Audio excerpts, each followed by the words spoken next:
Sinead Connolly from Lotus People and Annika Stokes from Oak Tree Talent. Good morning. How are you doing? Hey Pete, how you doing? Hi.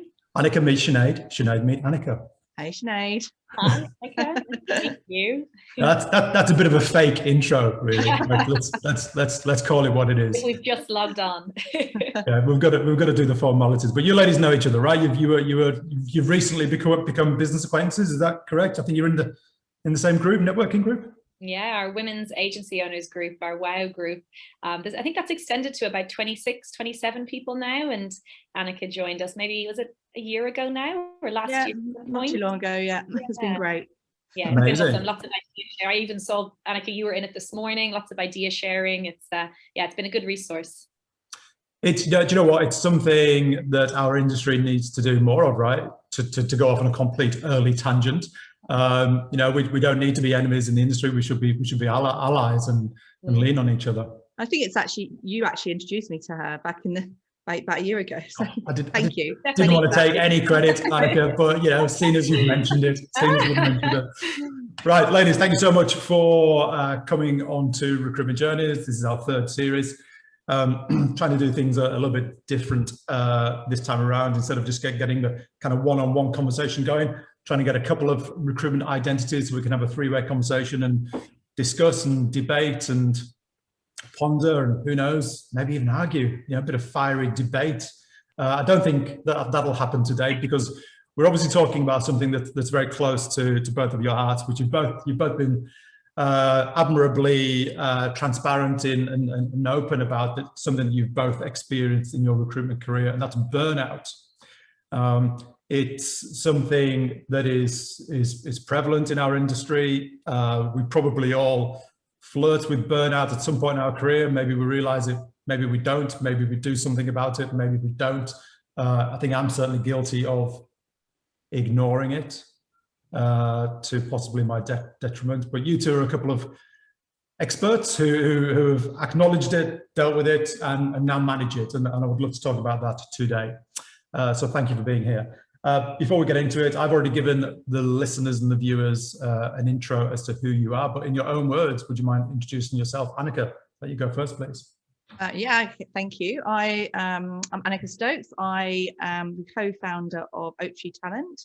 We are a very niche boutique strategy and management consultancy recruitment business. We've been founded for about a year and a half now. Prior to that, I was a director at Morgan McKinley. And prior to that, I had my own business back in the UK.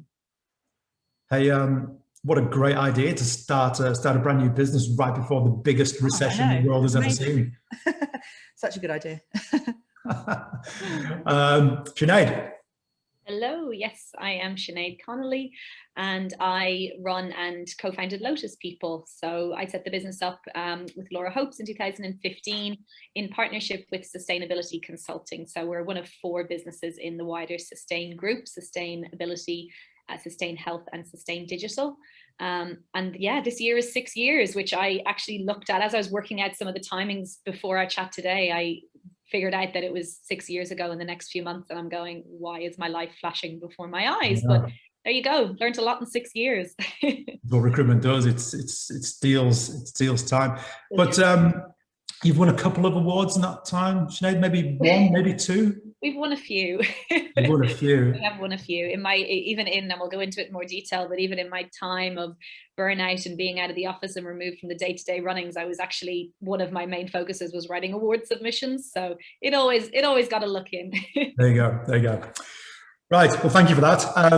To give everybody who might be listening or watching this a little bit more of an insight into who you are as people, as humans behind the business people and the recruitment executives, I've got a few questions that I'd like to hit you with, which might or just give us a bit more insight into who you are. Annika, I'm going to go with you first, if you don't mind. No problem. If you hadn't chosen a career in recruitment, or if recruitment hadn't chosen you, which is invariably how it usually is, what career would you like to have had? Well, I actually did have a career before recruitment. Okay. I used to work in the travel industry, and I left school. I didn't do a degree. I left school at 16 and became a YTS in a travel agency. and worked my way up fairly quickly. And by the age of sort of 20, it was 22, I was managing 28 people in a couple of shops. And I actually really loved working in the travel industry. Obviously, probably not in the last year. I don't think it would have been that joyful in the last year, but certainly I absolutely loved travel and loved the travel industry. But it just paid really, really poorly. I remember being in London, being on like £14,000, managing that many people. It just wasn't sustainable. So hence the reason, hence the reason recruitment was calling. I would imagine it's quite nice when somebody walks into your shop with a budget in mind to plan their dream holiday. It's a positive and happy experience, right? Exactly. Everyone's in a good mood when they're booking a holiday. So it's, Yeah. it's a great fun industry to be in, and obviously you get the travel benefits of being in travel. And when you're younger, traveling that much was on my to-do list. So it was amazing. Yeah. Sinead, if you hadn't pursued a career as an award-winning recruitment executive, what career would you like to have had? An award submission writer. No. I think for me it would be around psychology. I'm so interested in and fascinated by the brain and neuroscience and human behavior and what makes us tick, and so much of that obviously falls into recruitment. It's just got the business aspect tied into it as well, but I think, yeah, it would have been something around maybe even marketing, something around psychology, what makes people tick. Just that level of depth of understanding humans. That's what my brain gravitates to. And that's what I love so much about recruitment, is that it's the understanding of the human and the why and how did they end up here and what's their story. Everything I read is like memoirs, and I just always want the backstory, which again is very relevant for what I actually do for a job. But psychology is always a thing for me that I pull towards and gravitate towards as well. Yeah, I would imagine that recruitment challenges every theory though, right? Because even when you think you know what somebody's going to do, they tend to do the opposite. They'll still surprise you, but that is human nature, right? Correct. Annika, who do you admire the most in the recruitment industry and why? Well, I was trained back in the day before LinkedIn was, around by, I don't know if you've come across, potentially a few of your guests may have mentioned Tony Byrne before. Yeah. Tony Byrne was an icon in the recruitment world. I think he died of a coke overdose in New York back in the day, but he taught recruitment. So I learned recruitment from his DVDs. And he was like $1 million biller, him and his brother. And so that's how I became inspired by the sort of sales strategy for recruitment. But obviously, since then, I've gone on to meet a number of other really strong people in this market. And I have to say, the two managing directors at Morgan McKinley, where I were before, have inspired me and grown, helped me grow as an individual as well as a friend, and being authentic with that as well, rather than just pushing for sales. So that's something that some people that have inspired me. But you mentioned the group that we're with now, Sinead and I, and it's actually the women in that group that are inspiring me now. The likes of Sinead, who started a company so young and just has so much ambition and drive, and other people like Stella, who I know you've interviewed before. It's all those individuals that you meet that you sort of get into a conversation with, and suddenly like you get inspired again just by having those conversations.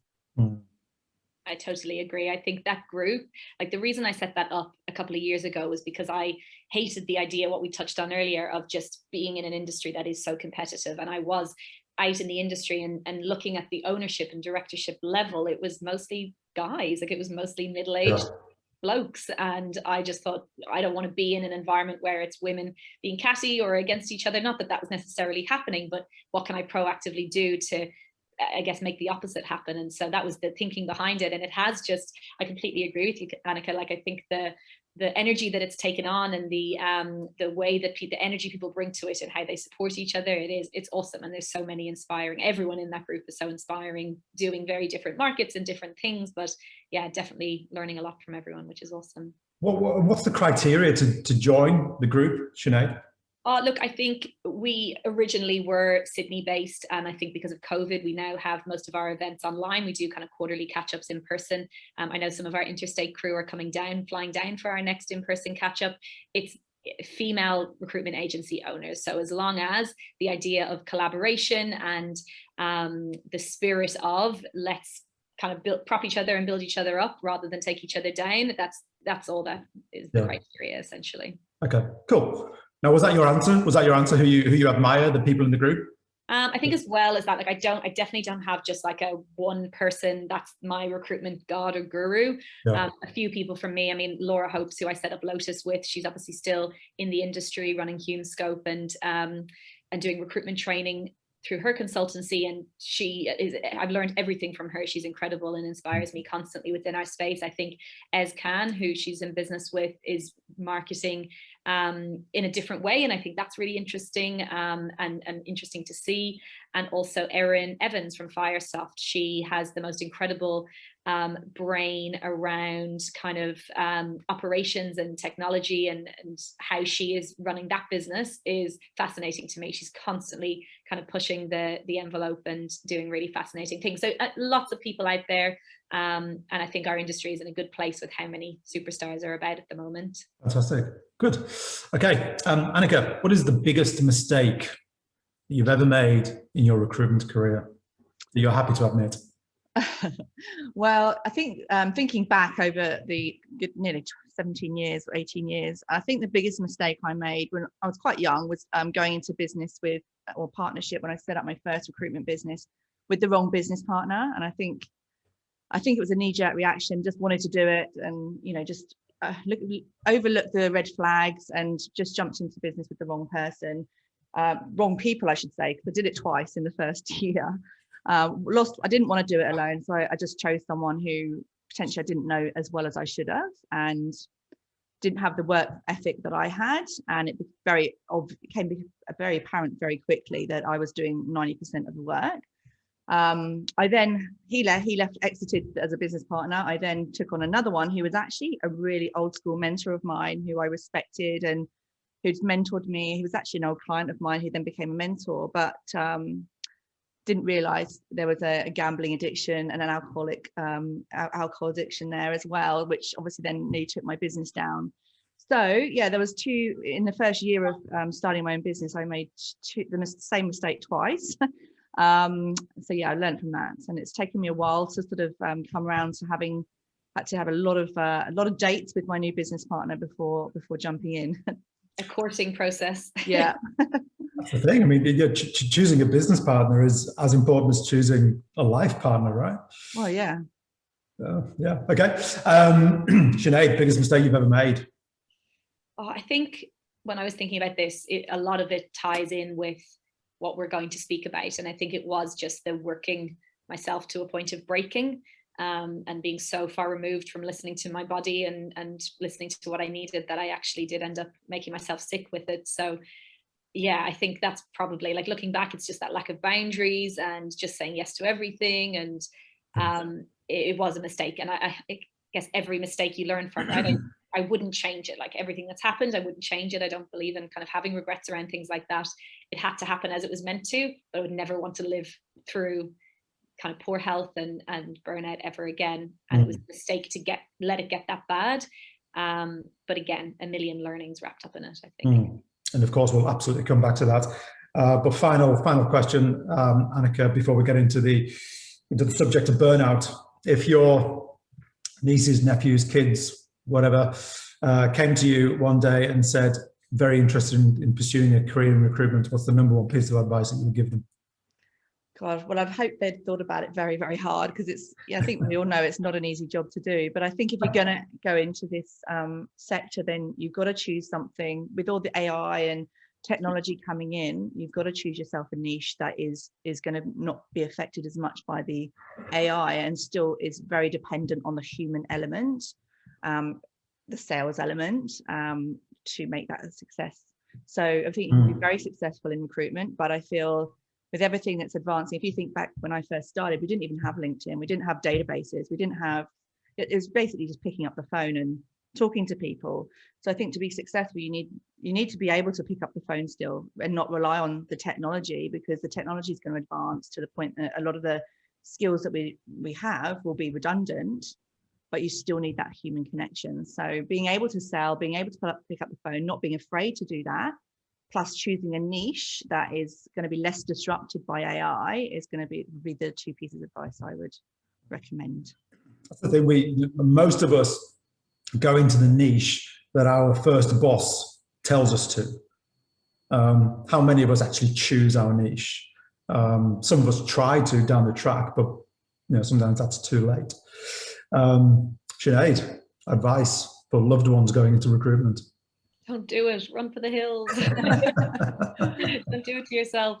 No, look, I think we all know that in agency land, there are the good guys, the bad guys, the machines, the environments where you're treated like a number. I think my bit of advice would be make sure you're in the right environment. Make sure that you're in a place where you are valued, where your hard work is rewarded, and where you're not just treated like a number, essentially. I think surrounding yourself by decent people and people who treat you well is the key to happiness in recruitment. If you're doing this job tough, and it is bloody tough, as we know, in an environment where you're not rewarded or supported, or mental health isn't acknowledged or anything like that, like it could be torture very quickly, I imagine.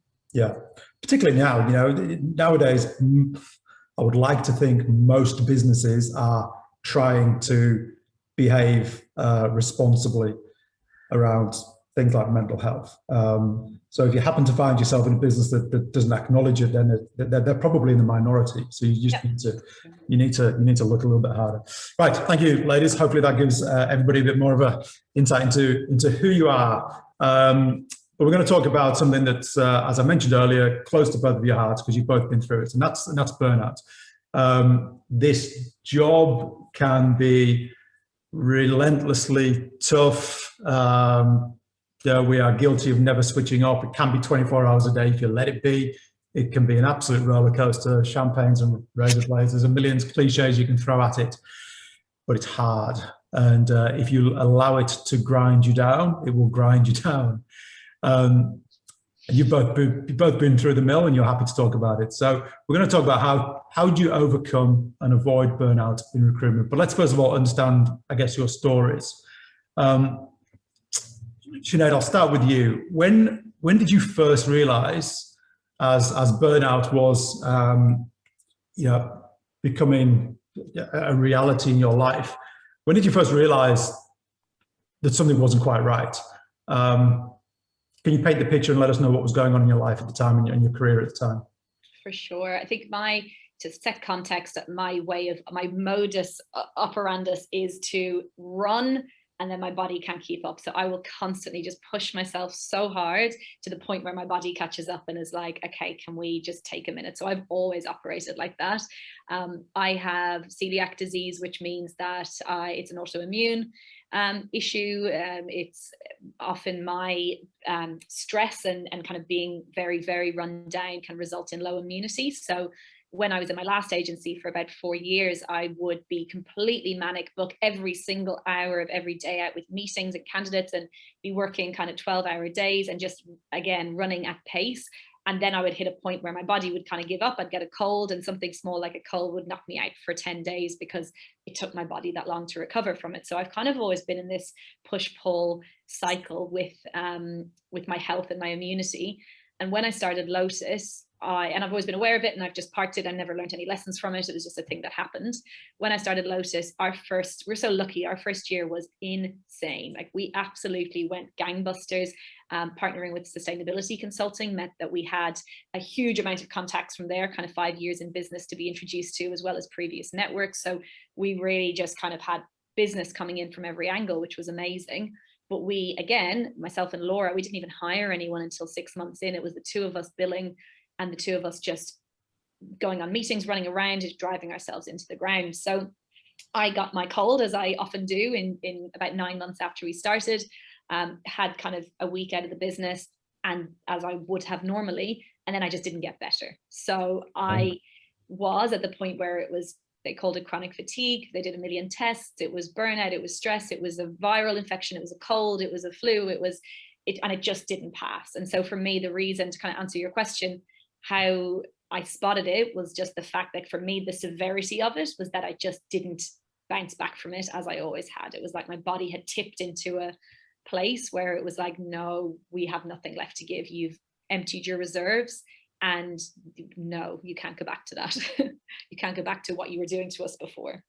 Did it take you by surprise, or did you feel like this has happened before? This is a recurring theme. I think what took me by surprise is the fact that I've suffered in that way and always got better. So the fact that I didn't bounce back, the fact that a week had passed, 10 days had passed, 2 weeks had passed, and I was going, what, this cold has passed, why amn't I better? And then it was 3 weeks and 4 weeks, and it was actually two and a bit, maybe 2 months and 2 weeks that I was completely out of the business, and out sick and just completely like floored, which was terrifying. Yeah, absolutely terrifying. And that's kind of that's the physical effect. And I'm going to ask you in a moment, Annika, how it affected you, mentally as well. But to you, Annika, when did it creep up on you? Did it take you by surprise? What was going on in your life at the time? Well, funnily enough, you look back in hindsight and it was always there, like always signs of it happening for the whole of my recruitment career. But it was built up, and every time I got overly stressed, I'd take myself off to Thailand or Bali, put myself into a health resort, do a detox, come back, I feel $1 million, back to the grind. I mean, I think that Sinead said yes to everything. So it wasn't good enough just being a high biller. I had to then take on a team, become the high biller, them the high billers as well. Then running an Airbnb on the side. I also had a side gig which was selling products globally on Amazon. I literally just said yes to everything. I became a Zumba instructor, which again, the fear of actually getting on stage was, overwhelming. So it's almost like I just said yes to everything, and I had to achieve everything. I pushed myself all the time. And if I felt overly stressed, or it started to makes you just feel really sick. You can't describe it. You just feel ill. I'd take myself off and I'd get better, and I'd start the whole cycle all over again until you don't, right? So until you don't get better. And it became apparent when my cortisol levels were waking me up at say 4 a.m. in the morning, and I felt like I'd had 5 cups of coffee every morning at 4 in the morning, and I was like, boom.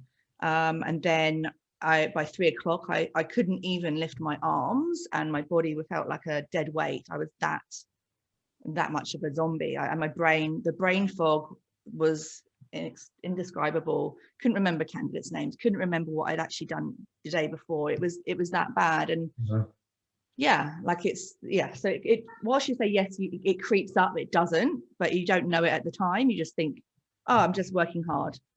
But looking back over the years, you're like, yeah, these were massive signs, massive warning signs. The tightness in your chest, the short breath, walking really fast, talking really fast, the manicness that you come across to other people as you don't realize in yourself until you look back. And at that time, how did you feel? Did you feel mentally fine and mentally sound, or did you just feel like it was your body letting you down? Or no, I felt like I was about 80 years old, which was really scary. Like I'd always been really active and on the ball, but your brain it's almost like brain fog, and you just can't, like you're so on it usually, and you just can't think properly. Your body, you're 100 miles an hour in the morning, and then you just literally can't move. So it is really scary from a physical, and you just feel sick, you just feel ill, you just don't know what, you can't describe it, you just don't feel well. But from I didn't feel like I was going crazy or anything, but it did scare you. It does scare you because it's so far from who you are day to day. So Sinead, you're nodding throughout. Like, does that all resonate? Oh, like it resonates so much. Like even the brain fog piece, like I would sit with Laura when I was in the peak of sickness, and she'd be like, I couldn't even hold full conversations, and she'd see me struggling to even finish sentences and be like, it's okay, like it's insane, like it's actually insane, like you on paper and on every level you are healthy. You go to the doctor, your bloods are fine, everything that you get done, every check you do, I saw so many specialists, you're fine, but you're not fine, like you're completely shattered. And it's almost that kind of brain body connection and the holistic sort of view of the human body that doctors don't necessarily do. They're so symptom focused and so kind of black and white, and if all of your tests come back fine, then it's like, but you're fine. But what it actually is it's a result of stress. It's massive inflammation in your brain and your body, and everything in how it happened for me anyway was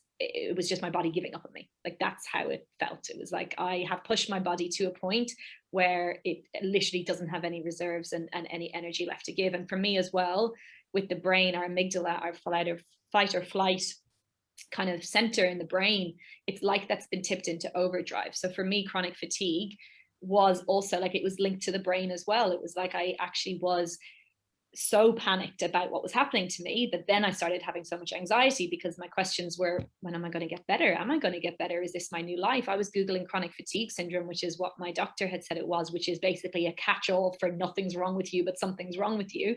And when I was Googling chronic fatigue, everything I read was, you have this for life. You don't recover from this. Even saying it now, like I can feel like a horrible knot of anxiety in my stomach, because thinking back to that time, which I haven't necessarily done, I've taken all the lessons, but I don't necessarily go back and sit in it and think about it, because it was so traumatic.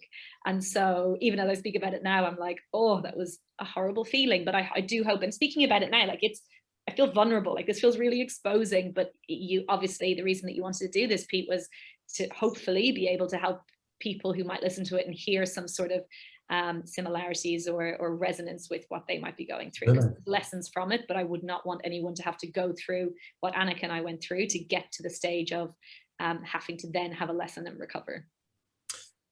So that leads us beautifully into, what happens next. You find yourself in that terrible situation. You've hit the wall, literally. You've acknowledged, Annika, in your case, you've acknowledged that going to Bali, coming back isn't the solution. Something has to change, something has to give. Instinctively, what did you do? What did you feel that you had to do to break the circuit, or to fix the problem, if the problem could be fixed? What happened next? So Sinead, I don't know if this is right, the same as for you, but I'm the sort of person, if something's wrong, fix it, and fix it quickly. And I think that's the most frustrating thing. My doctor, luckily, doctors don't believe in adrenal fatigue or chronic fatigue, generally speaking. So there is no quick fix. So I went and saw a naturopath and a lot of holistic, like Sinead said, a lot of holistic remedies. But there is no quick fix. So you can't just go, right, I'm going to throw money at that to fix it, or just take some pills. The doctors sometimes try and prescribe you sort of antidepressants just as a go away type thing. But you have to go on a journey. You have to really take a step back and go, hey, what can I change in my life so that these things don't keep happening, and take the steps to relieve the stress, to manage your stress. Stop saying yes to everything was the biggest thing, and manage your day, manage your time. And just, I went down to 4 days a week. My bosses at the time were very accepting of, or very supportive, and, they actually offered me to go down 4 days a week until I started feeling better. But you just have to commit to, you're told it's going to be 6 to 12 months before you start feeling better. And that's the hardest thing, is not being able to have a quick fix. Okay. Sinead, what did you do? How did you start the process of feeling better? It's very similar to Annika. I mean, doctors, it feels like a dead end, because as I said before, you don't have anything wrong with you on paper, and they don't necessarily acknowledge it or recognize it. So for me, it was naturopaths, kind of an acupuncturist. I did find a doctor in London who looked at chronic fatigue, and only because he had had it himself, because there's no medication or pharmaceutical interest, there's absolutely no money spent on research into chronic fatigue or adrenal fatigue. And yet one doctor in the UK had experienced it and suffered through it himself and got himself better, and so ran a program to help people get through it. And I found that incredibly helpful. That was very much focused on meditation and kind of rewiring your brain. So it incorporated NLP and rewiring your neural pathways. I think I was in such a state of panic, because I was like, what is happening to me? I am a young, high energy, healthy, fit human in the world. Why am I suffering as Annika said, like an 80-year-old human? And so kind of speaking to him and going through, removing that panic and working through rewiring the neural pathways was really, really helpful. Meditation. I was reading a lot about meditation. I found a book that was a professor of Oxford called Mark Williams, had an 8-week intro course to meditation. And that was all from a scientifically backed perspective, rather than, I've always been interested in meditation from a yoga perspective, but this was very kind of backed by science and research. And that helped so much, because everything it spoke about was burnout and rushing and doing rather than being, and everything resonated. And so I kind of thought, okay, well, again, this is the box I fit into. I'm this person who's just running around the world without any mindfulness or presence in what I'm doing. So a few different avenues. But for me, I was out of the business for about 2.5 months. So it was getting myself to the point, like I honestly had times where my chronic fatigue was so bad that I'd wake up in the morning, exactly as Annika said, with cortisol going at 4 a.m. I might have been asleep since 4 p.m. the day before, but didn't feel rested.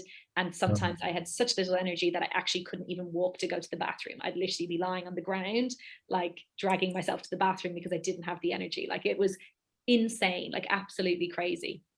So I think for me, it was getting better to get back into the office in some capacity. And then I did. And obviously my shareholders, the Sustain guys, Laura, everyone was unbelievably supportive and incredible. And they just wanted me to get better. So there was no pressure in that sense, other than the pressure I was putting on myself, obviously. Okay, so that kind of sort of touches on something I'm very keen to talk about, which is, for want of a better word, stigma, right?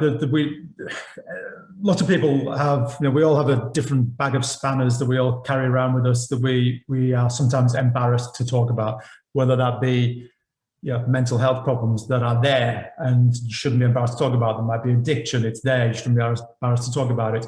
And I wonder whether there will be some people listening to this who feel like they're experiencing the same things, but they are embarrassed. They are fearful that their boss is just going to tell them to get a grip, and have Friday afternoon off, then come back on Monday and everything will be fine. How did you broach it with your colleagues, your superiors, and kind of put the listeners' minds at rest that it was received well, and you got nothing but support? You obviously did, Sinead, but Annika, did you also have the same experience when you spoke to the people around you? Yeah, absolutely. But I think the biggest battle you have is with yourself, because it's so against your own identity. You're not that person, and you're not that person. And for 6 months later, you're still battling it. It's very, very difficult to have the realization that your identity was so connected to achievement, that fast-paced, get stuff done, and achieve person, and you're no longer able to be that person. So that's a real internal battle. I think that's the biggest battle I had. My bosses were fantastic. They're both high achieving females themselves, and I think they run a million miles as well. They were running a million miles as well, but they started having their own health things going on. So they absolutely recognized it and were brilliant. But it's your own internal battle. It's not the external. I don't believe it's the external opinion on yourself. It's your own opinion of yourself, which is harder to overcome. The whole stigma, I should be better, I should be able to still do this, and I just can't. It's that was the hardest thing for me. Okay. Sinead, when you sat down with Laura, because obviously you and Laura are pretty close, very good friends, and she realized there was something drastically wrong, what did she say?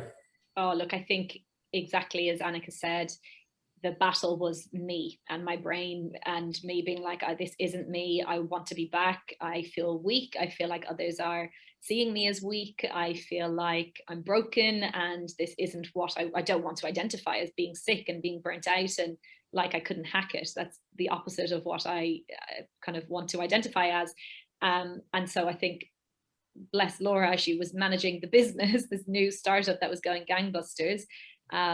And she was also, in a way, kind of having to not manage me, but she was as a friend, in one sense, a business partner holding everything, but then also as a friend, she was holding me up as well and propping me up and reassuring me and telling me how little I was needed in the office and go and rest and like this is priority. And I think she, at the time, she and Martin probably did a lot of everything is fine, we are all okay. And then in the background that I wouldn't necessarily seen, they're just managing this craziness, and she would have had such a busy few months. And yeah, I think if people receive it well, I don't know, in my career, in my networks, in seeing other people who have suffered with health, it's never received badly. I think people have empathy and compassion, but everyone's just caught up in their own bubble as well. They're just thinking about what's in front of them. I don't think anyone else thinks about you as much as you think they're thinking about you. And so to your earlier point, as you said, if people are wondering if they can speak out about it, I think the vast majority of people will be incredibly supportive. And I think with COVID, the light that's been shone on mental health and the importance of awareness around mental health and burnout, I guess it does tie in with mental health in some respect, because you then have your own battles of, my body's breaking and now I am panicking. I know that was the case for me, panicking and have anxiety about getting better. So it's kind of all, and again, we're a holistic body, right? We're not just our body and our minds, we are kind of one combined. But I do think that these days people are very open to having conversations and very receptive to hearing when people are struggling. Yeah, I think it's interesting, having gone through it yourself, you recognize it in others. I don't know if you've seen this, Sinead, but when you see someone who is that way, talks fast, walks fast, A-type personalities, and actually I've pulled people aside and said, you need to slow down, go and do some meditation, get some space, get some work-life balance, because often it's not the external pressures that put that on them, it's their own sort of self-worth connected to achievement or whatever it is. Yeah. But you start recognizing in other people, and I used to sort of admire people who were like that, 100%, all the time. But now it's like, actually, it's dangerous. You need to take a breath. I totally agree. Annika, do you meditate as well? I have sent myself on so many courses. I'm not brilliant at it, but what I have found is the exercise that I do is like being in a meditative state. So when I'm doing Zumba, that's all I think about. I don't let my mind wander on anything else. So whilst I do have insight time where I listen to it every day, I'm not the best, I have to say. I do try. I've sent myself on so many different courses, but it's just not something that comes intrinsically to me. Everyone tells me you need to meditate more, and it's just something that I found by doing exercise. Zumba dance is actually my sort of my zen. Yeah, I'm the same. So many people have said to me, you are the perfect person to try meditating. And I've tried it. And I will continue to try it. Yeah. But I just can't get it nailed. It frustrates me more because I can't do it. Yeah. I think so. Yeah. I had years and years of doing the exact same thing, dipping in and out, trying different apps, wondering what was going to get me to it. And I read a book probably 2 years ago by James Clear called Atomic Habits. And it's all about layering small habits. And I literally started by meditating 2 minutes every morning, and I built the habit in. And it was, I wake up and I meditate, and I did it for 2 minutes, probably for 6 months. And 2 years later, I still meditate every day. And sometimes I do it for 5 minutes. Sometimes I do it for 20 minutes. More often I do it for 10, but it's literally the habit of doing it every day. And now on the days where I don't do it, at Easter, I was away with friends and we woke up and didn't do it, and I can feel it for the rest of the day. It's like the benefits of it are so powerful that if I skip a day, I know that I'm out of whack. So persevere. Yeah. Okay. Amazing. Right. Great. So we've talked about the warning signs. We've talked about how it can happen. We've talked about stigma that shouldn't be there. Hopefully this is all helping somebody, even if it's just one person out there who might feel that they are on the cusp of this. But let's talk about managing it. Let's talk about keeping on top of it, being aware of it. You've both said a couple of times that you've stopped saying yes to everything. But I know, Sinead, you've been a client of mine for a few years. I know if I try and get you on the phone, it might take 3 days to get you on the phone because you're super busy. You don't from a distance, you still appear to have a very, very busy life, and you must have, and I'm sure you do as well, Annika. So how do you manage it? How do you keep on top of it? How do you keep it at bay? Sinead, I'll let you go first. It's a tough question, and I think it's never done. It is our personalities, and most people in recruitment have type A personalities. We are achievers, we are drivers, we are doers.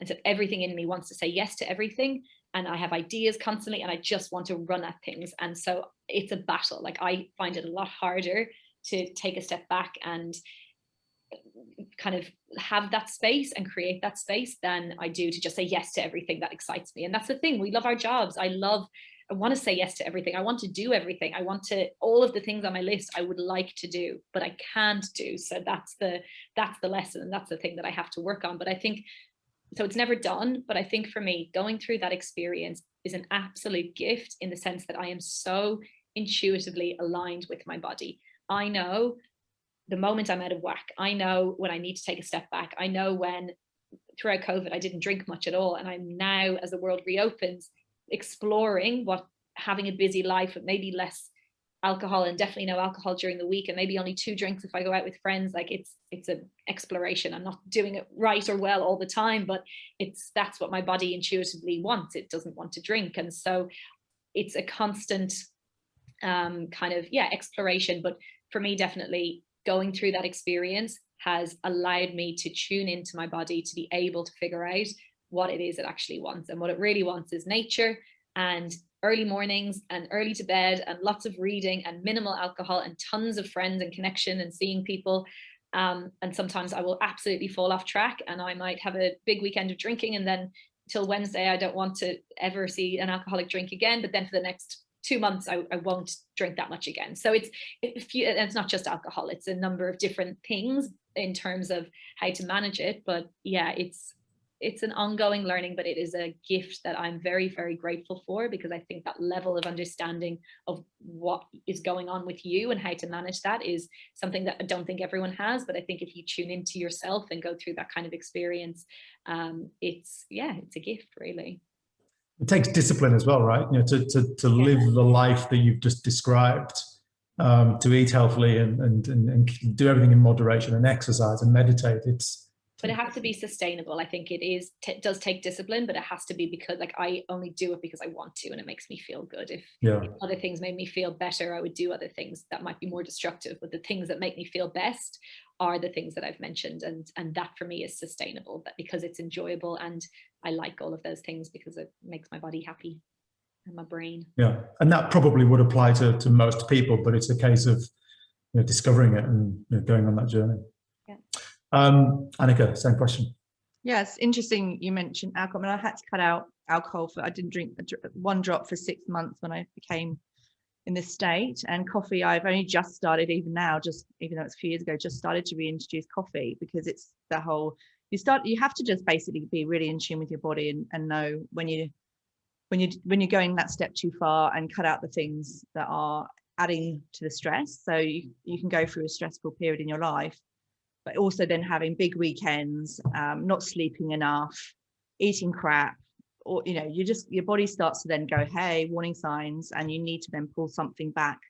I'm not in my 20s anymore, so my body really feels it, and you just have to pivot when you start feeling those things, and being really self-aware that actually, if you're going to go out have massive weekends every weekend and have a stressful job, something's going to give, and it's usually your health. So just being really in tune with that and just doing the things that make you feel good outside of achievement at work makes you feel good, but you've got to do the other things, like you say, get outside into nature, get the sun on your face, walk the dog, whatever it is that makes you feel good. And I think people can decide, and this is something that really helped me when I was in the midst and in the actual pit of burnout, was figuring out what makes my heart sing. And for me, it's the ocean. The second I'm in the ocean, I'm just the happiest human alive. But I think everyone, no matter what stage, no matter what level, our examples are obviously quite extreme. But even if you're 10 steps before that, if you have your list of things that are your 5 things, whether it's yoga, meditation, Zumba, whatever it might be, they're your fallback. They're your things that are your batteries, essentially, and they will build up your reserves. And even having that, no matter what stage of stress or burnout that you are, that can be incorporated very early on before you get to our levels, to be able to have that better kind of stress management and resilience around stress, I guess. And I think once you've been through what we've been through, when you get those warning signs, you get so much fear about going back to that place, because it's so long. There's no quick fixes. Yeah. And that's the thing, I think, remembering that it took so long, probably a year, to start feeling like you could operate how you were prior, is actually it's such a journey. Mm-hmm.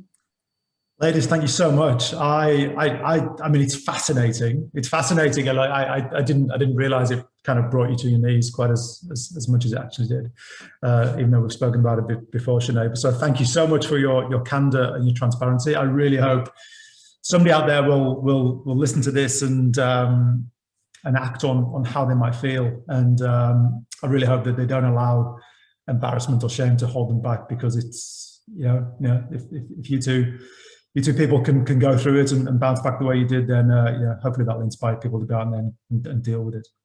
So thank you so much. Thanks, Pete. So much. Lovely to catch up. Thank you, ladies. Take care. Thanks for being involved.